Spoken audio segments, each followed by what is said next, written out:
Where's the comparison between the Philips and Sony tracking mechanisms? Or did I miss that? Did I miss it, or did you forget to explain the Sony solution for keeping the laser on track and in focus? How does Sony do the tracking? The rest of that comment was really insightful, thanks for sharing. Okay, could I have been a little more clear? I'll show you Sony's system later on, but if you didn't see my last video, yes, I could have. But this is, in fact, later on, so perhaps maybe we shouldn't jump to conclusions so quickly. Tell you what, I'll work on being a little more precise in my choice of words, and perhaps you, dear viewer, could refrain from jumping to conclusions quite so quickly. If we put our minds to it, together, we can enhance our understanding through complex thought both on the part of the speaker and on the part of the listener. And that's how the world gets better. Alright, this video is coming at you in 3 parts. As we discussed in the last video— no, wait. The ding was way too loud, let's tone it down. Much better. So as we discussed in the last video, we're going to take a look at some of the waveforms coming from the components of this Magnavox, which is really a rebadged Philips, because Philips couldn't use that name in the US due to its passing similarity to Philco, I guess, but that's a stretch. CD player. That will be part 1. In part 2, we'll take a look at a Sony laser pickup and discuss the differences. Plus, I will tear this one apart to expose the laser diode and photodiodes. And in part 3, we'll discuss why Sony's pickup solution would become the default standard used to this day in optical drives. We'll begin with part 1. And part 1 will be quite a bit different from most other videos. That's because much of it is unscripted. Off the cuff. Just gonna wing it. Yeah. But first, a few corrections. As usual, the internet has provided answers that I did not find, and has revealed some mistakes and false assumptions from the last video. Of course. But that's okay, we all make mistakes, and now I'm going to tell you what we learned thanks to the diligent research of more knowledgeable people than me.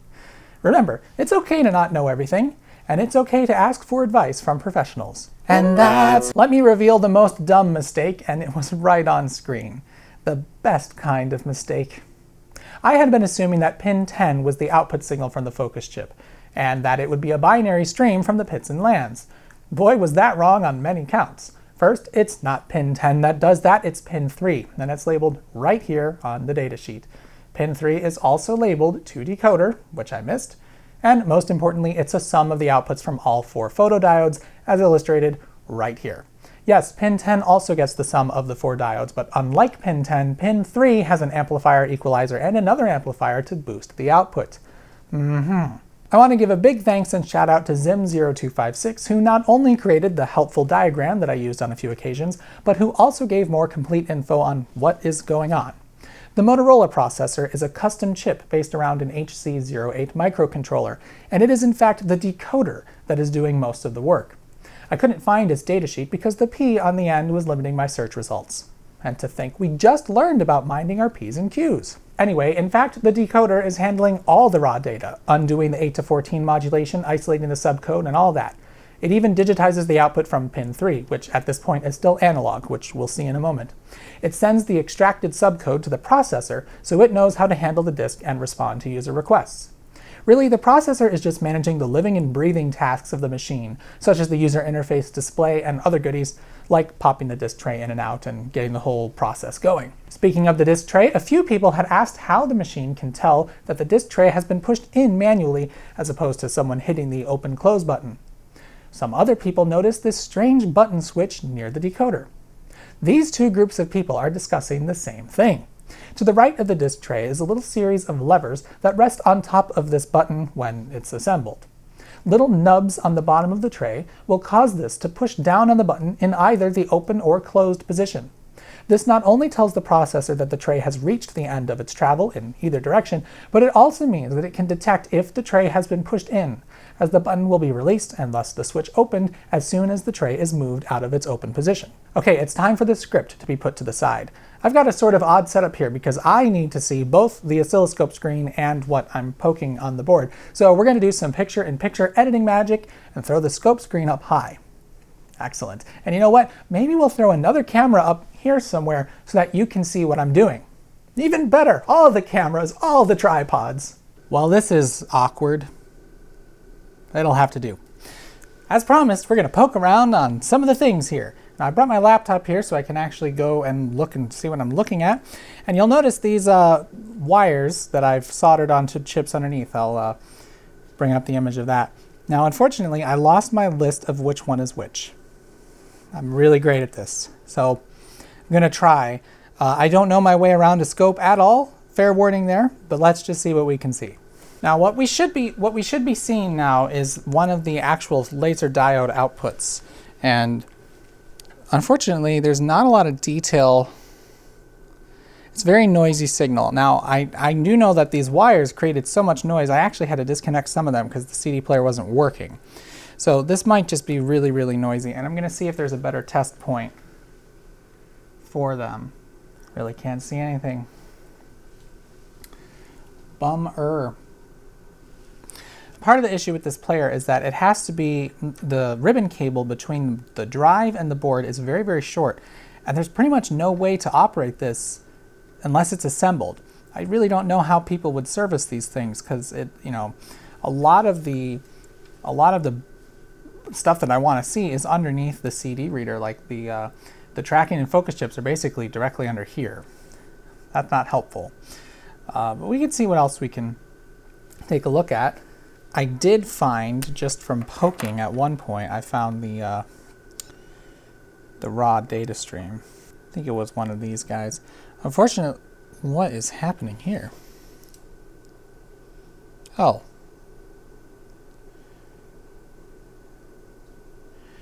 Well, this is kind of interesting. I wonder what's on this line. Let's see if I can figure it out. Notice that we're on a really long time scale. I think this is the subcode. If I can hopefully get the trigger. I'm really have no experience with a scope, so just so you know. Let's try. Oops, that's what I meant. That's what I meant the other way. Oh, it's probably you. Okay. Yep, okay. Haha, I found it. I think anyway. This, yep, okay, perfect. So now this waveform here, I found something here which helps. If we do a persistence time of infinite, it actually helps us see a little bit better what this waveform looks like. Because it's triggering somewhere I don't really want it to. But at the same time, we can just stop it and zoom. So this here is the waveform that's coming from the amplifier chip from the TDA880AT, that one. So this is the amplified output of the pits and lands. So this is the raw analog signal coming from the disc. And if we look a little closer, you can see if I touch the disc, see how that's, oh, well, I've killed it. Great. Great job. So if I kind of just touch it, you can see it slows down a bit. You zoom out a bit. Oop, zoom out a bit.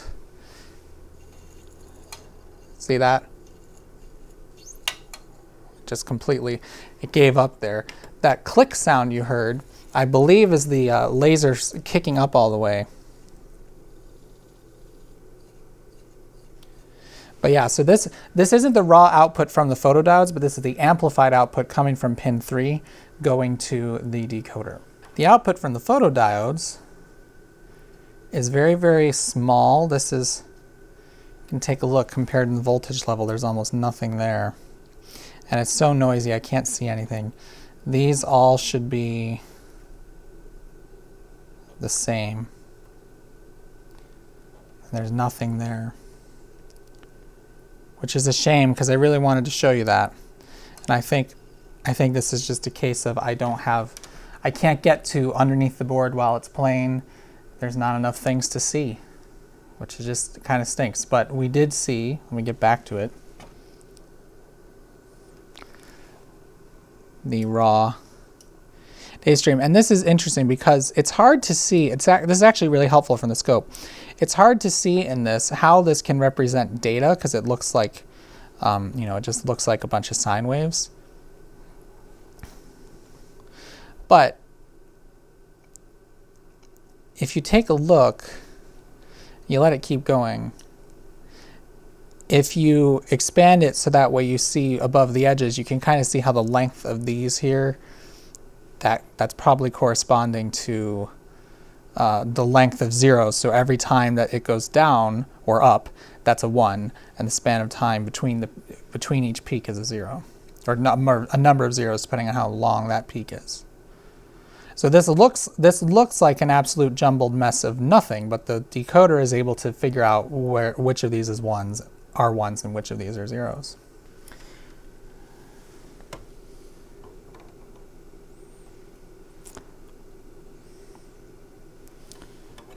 Oh well.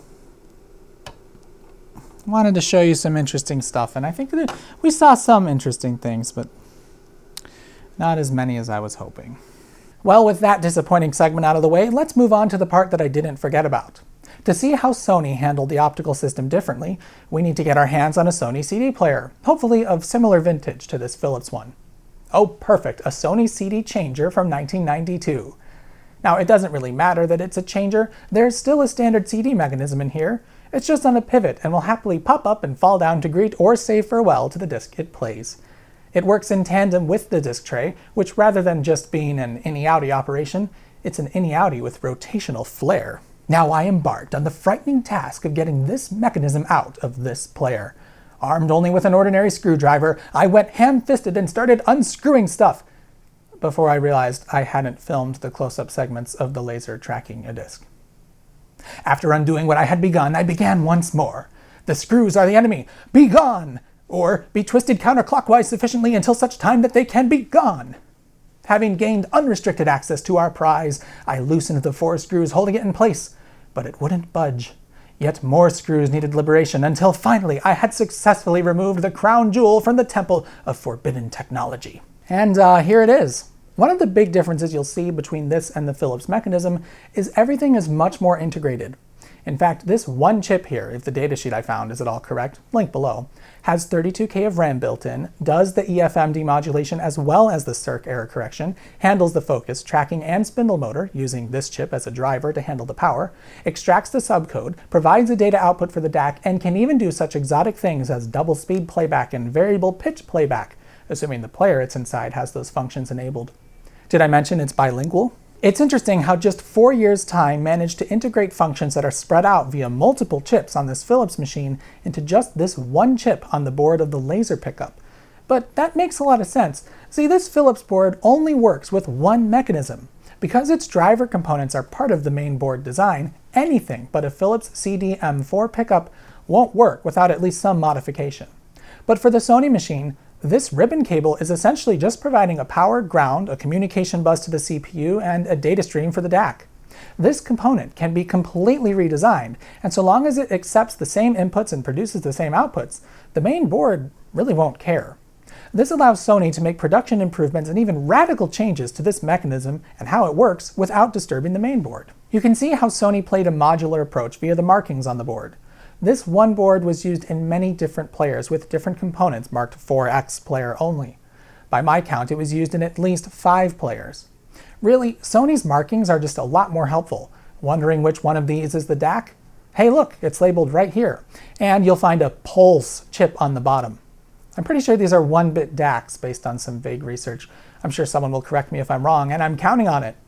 And the fact that they've labeled these jumper connections on the top of the board for what they are sure is helpful. That would have been nice, Philips. Anyway, back to the laser, because that's the real difference. First, gone is the swing arm. Instead, the laser is mounted on a sled, which moves linearly with the help of this rack and pinion drive. Now you might suspect that this drive arrangement does not have the precision to track the disc. The floating arm of the Philips system means it can move subtly and precisely to track an off-center disc. But this brutal, inelegant plastic gear train can't possibly be used for the tracking, and it isn't. Just like the Philips system, this lens is floating and can move up and down. But unlike the Philips system, this lens can also move left and right. With the help of a diode I have lying around, you can see that the laser can move quite a bit to either side. Let's take off this plastic shroud to get a better look. This one is perfect for showing this, yes! Okay, I'm sure you can see these rectangular coils surrounding a vertical structure. These coils will push the lens upward if a voltage is passed through them. But if you look very carefully, you'll also see a pair of circular coils on the outer edges. When a voltage is applied to these, depending on the polarity, it will attract itself to these handy magnets placed on the sides, or it will push itself away. This causes the lens to pivot either left or right, depending on which way you slice it. The best part of this setup is that the lens is completely independent of the sled that it's riding on. If the sled moves a bit, it doesn't care. It will just react to that movement as though the track of pits it's tracking has moved slightly. That means that the sled only has to move in coarse steps, and the lens will take care of the rest. But that's just one significant difference. The other is in the photodiode arrangement. You may have seen the term 3-beam laser tracking before, or something like that. In these systems, rather than using only 4 photodiodes, like in the Philips system, we use 6. In the middle are 4 cells arranged actually exactly like the Philips system. These are used in an identical fashion for focus. An elliptical reflection indicates an out-of-focus beam, and its orientation indicates if focus is near or far. But to correct tracking errors, 2 additional diodes to either side are monitoring for an off-center beam. In these systems, a diffraction grating splits the laser beam into 3. In reality, it splits it into infinite beams of increasingly weak intensity as they deviate from the center, but we only care about the center beam and the 2 immediately surrounding it. Now, when tracked correctly, the outside beams shouldn't land on the stream of pits. They should instead land just outside of them, which will thus cause them to reflect the featureless boundaries. The reason this works to track the stream is that if the track deviates, suddenly one of the tracking diodes will start seeing the data stream. That's not supposed to happen, so the player will react by nudging the lens in the direction of the activated tracking diode. This system is certainly more complex on the hardware side, but given how simple the trigger is, no need to compare ratios, simply see if a single thing is happening, it's probably a lot easier to implement. However, this makes me wonder if the system is fundamentally worse at tracking disks. See, I've heard anecdotal evidence that the original Philips single beam tracking is superior at tracking scratched or damaged disks. And with the knowledge of how the 3-beam tracking works, that kind of makes sense. Imagine a scratch appears just next to the data stream. If that scratch is bad enough, it might bend one of the tracking beams toward the raw data stream, causing the lens to deflect for a defect that isn't really there. With the Philips system, it wouldn't see this scratch because it only has the one scanning beam. It would ignore it and thus be unaffected. Now, of course, these conventional systems aren't remarkably inferior. They can tolerate scratches pretty well too. But it makes me wonder if there is truth to the anecdote that the swing arm, servo, Philips single beam tracking whatever is indeed superior. One last thing before we answer why this became the standard. I'm not afraid to tear this apart and find what's inside. So first, you can see the actual laser diode here as opposed to the Philips machine where it's housed in this plastic. This, like in the Philips setup, projects the light sideways where it hits a prism, gets shot up at the disk surface, which the floating lens helps to keep tracked and focused, and it gets reflected back, goes straight through the prism, and lands on this little chip here. Now this is interesting because on this machine we can actually see the backside of the photodiode array, unlike on the Philips machine where we could only see the board. If I keep going to remove the lens and get everything apart, you can see the prism in here. Take a look, it does a great job of reflecting light at a 90-degree angle. And now let's see what we can see of the photodiodes. Well, don't get your hopes up, they are pretty much microscopic. To be fair, we are dealing with laser light focused on microscopic pits, so it stands to reason that these are probably pretty small. I don't have a microscope handy, yet, but I do have my ridiculous macro lens set up so I could get these extreme close-ups. You can definitely see that these are 3 clusters, with one used for data capture and focus control, and the 2 to either side for tracking. To show how small this is, I've placed a dime next to it for scale. For a more international perspective, how about a micro SD card? And just for fun, here's the point of a safety pin. These really are tiny. So now, why did Sony's floating lens and stepping platform become the de facto method of reading optical discs? With more photodiodes and greater mechanical complexity, you might think it to be inefficient. Well, it may be inefficient in some ways, but in most ways it's in fact much more efficient. First, let's take size. If we look at the Philips system, you'll notice that the entire laser pickup is essentially behind the disc. The pivot point for the swing arm has to be farther to the rear of the player, otherwise it would simply rotate around the circumference of the disc, and that wouldn't be very helpful. This off the bat limited its potential to miniaturize, and boy did this get smaller quickly. Portable CD players burst on the scene in 1984, and they would only continue to get smaller, with one CD player featured by Techmoan actually being smaller than a CD. And that was in 1988, the same year as this Philips machine was made. In fact, this very mechanism is larger than it needs to be. If these parts were shifted downward, it could be no longer than the distance here. And this laser platform could get smaller and smaller and smaller, until eventually you're into modern slim drives for PCs which have the tiniest of lenses and thinnest of assemblies. And the PC market would only continue to make this Philips system harder to justify. In fact, one fatal flaw of the Philips reader would make sure it fizzled into obscurity: its mass. Imagine in a portable player, which can be set in any position or even moved around while playing, that it had this swinging laser pickup. It's so loosey-goosey that it's doubtful it will track very well. And its mass also limits how quickly it can move. When CD-ROM drives appeared, and getting faster and faster and faster, the laser would have to be able to wiggle itself back and forth at frequencies in excess of 10 kHz. That's easy if you're just wiggling a small piece of plastic back and forth, but a lot harder if you're wiggling this big swinging thing. And so Sony's 3-beam laser tracking would be miniaturized and improved over the years. Developments in anti-skip functionality meant that CD Walkmen could be tossed around without fear of skipping or glitches, or getting stuck repeating a bit of the track. That was accomplished simply by reading the disc at faster than normal speeds, creating an intermediary data buffer between the disc and the processor.